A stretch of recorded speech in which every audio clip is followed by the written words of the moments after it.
안녕하십니까 재단님들. 중학교 3학년 통계를 오락기 단계처럼 이제 1일차입니다.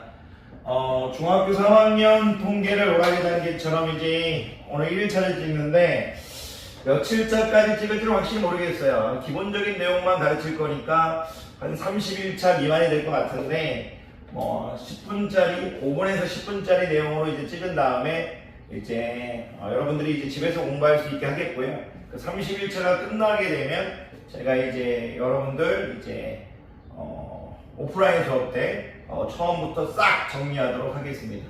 자, 이제 1일차 어쨌든 이야기 좀 길어서 죄송합니다. 대충 이제 어떤 느낌인지 아시겠죠? 자, 1일차 시작하도록 하겠는데요. 중학교 3학년 통계 아마 이제 중학교 1학년 때도 이제 통계를 배우셨죠? 근데 이제 만약 본인이 중학교 1학년 통계가 하나도 기억이 나지 않는다면 중학교 1학년 통계도 이제 오락기 단계처럼 해서 1단계부터 23단계까지 선생님이 이제 재생 목록에 올려놨으니까요. 이것도 좀 봐주시고 복습 겸 한번 살짝 보신 다음에 한 이틀이면 보거든요. 5분에서 10분짜리밖에 안 되니까 다 합쳐서 양이 한 3-4시간밖에 안 되니까요. 한번 보신 다음에 하시는 것도 좋을 것 같습니다. 방학 기간에 여러분들 아마 보실 거니까.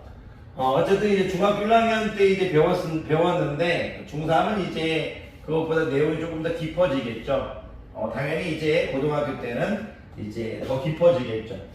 그런데 제가 중학교 1학년 때 통계를 이제 몰랐다는 거에 대해서 화를 내지는 않겠습니다. 모르는 학생들한테도, 우리 제자님들 중에서도.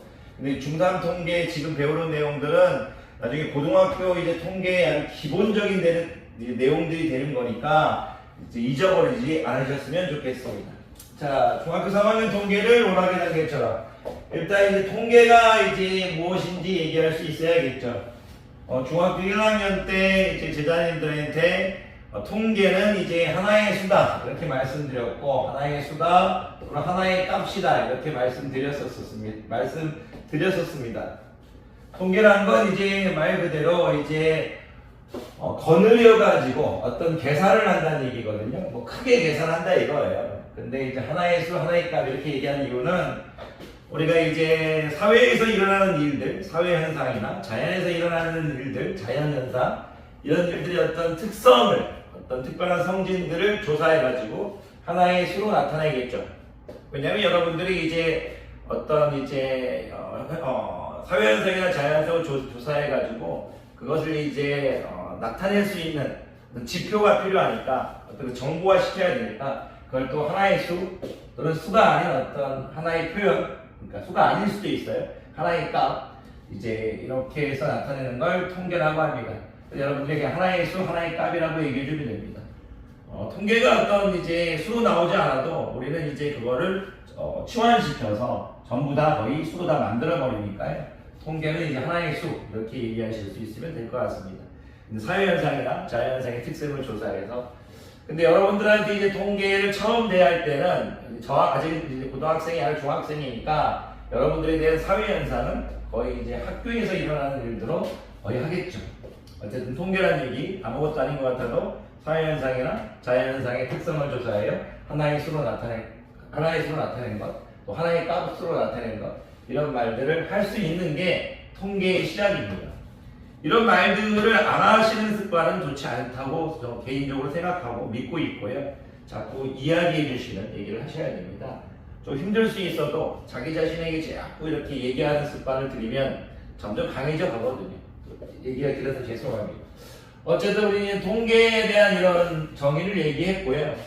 우리는 오늘 이제 1일차에서 배울 것은 이제 대표값에 대해서 배울 건데 이 대표값에 대해서 지금 많은 것을 설명하기 그렇고요. 어떤 것을 대표값이라고 얘기했는지 간단한 이제 용어에 대한 정의 그리고 이제 그 대표값에서 가장 이제 대표적인 예 하나만 들고 이제 오늘 1일차를 마치도록 하겠습니다. 우리가 이제 통계라는 걸 하려면 우리 요리를 하려면 이제 재료가 필요하듯이 여러분들이 어떤 요리를 하려면 재료가 있어야 되듯이 통계를 내려면 자료가 있겠죠. 자료가 필요하겠죠. 자료가. 그러니까 이제 어떤 자료들이 이렇게 딱 있어야 그걸 보면서 어떤 통계를 내릴 거 아니에요. 요리의 재료를 이제 통계에서는 자료라고 하죠. 그러면 이제 그런 자료라고 할게요, 그냥. 이 자료를 보면서 자료의 이제 중심적인 어떤 경향이나 특성이 있겠죠. 자료의 중심적인 경향이나 특성이라는 게 있겠죠. 자료의 중심적인 경향이나 특성을 이제 하나의 수로 나타내는 것. 하나의 수로 나타낸 것. 자료의 중심적인 경향이나 특성을 하나의 수로 나타낸 것. 이것을 우리가 대표값이라고 하겠다 이거예요. 너무 어렵게 생각하지 마시고 어떤 자료들이 있는데 그 자료들을 표현할 수 있는 그 자료들을 하나의 수로 표현하겠는데 하나의 수로 표현했을 때 그것을 대표값이라고 하겠다 이거예요. 근데 이걸 좀 예쁘게 적은 게 자료의 중심적인 경향이나 특성을 하나의 수로 나타낸 것, 표현한 것 이렇게 정의합니다. 우리 대표값에는 어떤 게 있냐면 세 가지가 일단 더 있는데 여러분들이 중3 때 배울 때 대표값은 세 가지를 배우실 거예요.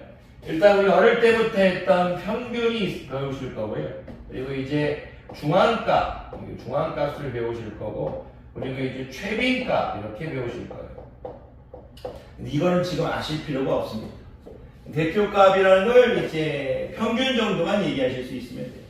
평균은 우리가 이제 별량의 총합을, 자, 이거 나중에 할게요. 2일차, 3일차 할 때 할게요. 별량의 총합을 평균이라는 것. 이런 것도 이제 평균을 정의할 때 이제 별량의 총합을 이제 별량의 개수로 나눈 거다. 이런 식으로 이제 얘기하실 수 있어야 돼요. 평균은 별량의 총합을 별량의 개수로 나눈 거다. 별량도 뭔지 얘기하실 수 있어야 돼요. 물론 여러분들이 뭐 변하는 양 이렇게 얘기하시겠죠. 맞습니다. 그리고 국어 점수, 수학 점수 이런 걸 얘기하시겠죠. 중학교 1학년 때는 그렇게 하셔도 됩니다. 고학년 될수록 조금 더 디테일하게 정의 내려주시는 습관을 하셔야 돼요. 별량은 이제 자료를 이제 수량으로 나타낸 것, 헤아릴 수 있는 양으로 나타냈다 이거예요. 수요야 물량인데 그런 건 어렵고 자료를 이제 헤아릴 수 있는, 셀 수 있는 양으로 나타낸 것 이렇게 받아들이시면 돼요. 자료를 수량으로 나타낸 것 이렇게 하셔도 되고, 자료를 수량으로 나타낸 것이라고 하지 말고, 것이라고 상관없어요. 지표 이렇게 할까요? 자료를 수량으로 나타내는 여러분들한테 이제 그 자료를 수량으로 나타낸 알려주는 이제 어떤 표지판 같은 거예요. 근데 이 자료를 수량으로 나타낸 정보의 표 이렇게 얘기도 되고요. 그냥 자료를 수량으로 나타낸 알려주는 정보 이렇게 해도 되고, 자료를 수량으로 나타낸 지표. 이 지표란 말을 좀 어려워하실까봐 가르쳐주고 이제 알려주는 이제 표지 같은 거예요. 이제 우리가 이제 어떤 것을 길을 찾아갈 때 그런 이제 그걸 표지라고 하잖아요. 요 정도 얘기하시면 될 것 같아요. 이제 중학교 3학년 이제 통계를 잠깐 1일차에서는 통계의 정의를 얘기할 수 있는 데가 첫 번째. 사회현상이나 자연현상의 특성을 조사하여 하나의 수로 나타낸 것. 그리고 이제 하나의 값으로 나타낸 것. 이게 통계인 거고요. 두 번째가 이제 대표값이 뭐냐. 자료의 중심적인 경향이나 특성을 하나의 수로 나타낸 것. 이렇게 얘기하실 수 있으면 되고. 대표값에는 우리가 배울 대표값은 세 가지가 있는데, 평균, 중앙값, 최빈값이 있는데, 이건 몰라도 괜찮아요. 평균은 이제 얘기할 수 있어야죠. 별량의 종합을 별량의 개수로 나눴다. 이렇게 얘기할 수 있어야 되고, 굳이 이제 이 약자들에 대해서 잠깐만 이제 얘기할 수 있는데, 이 약자들은 제가 이제 고등학교 때 좀 쓰긴 하거든요. 근데 그 부분에 대해서는 지금 얘기하지 않을게요. 약자까지 얘기하면 여러분들이 조금 힘들 수 있으니까 그런 얘기는 하지 않겠습니다. 자, 강의분들아 고생 많으셨습니다.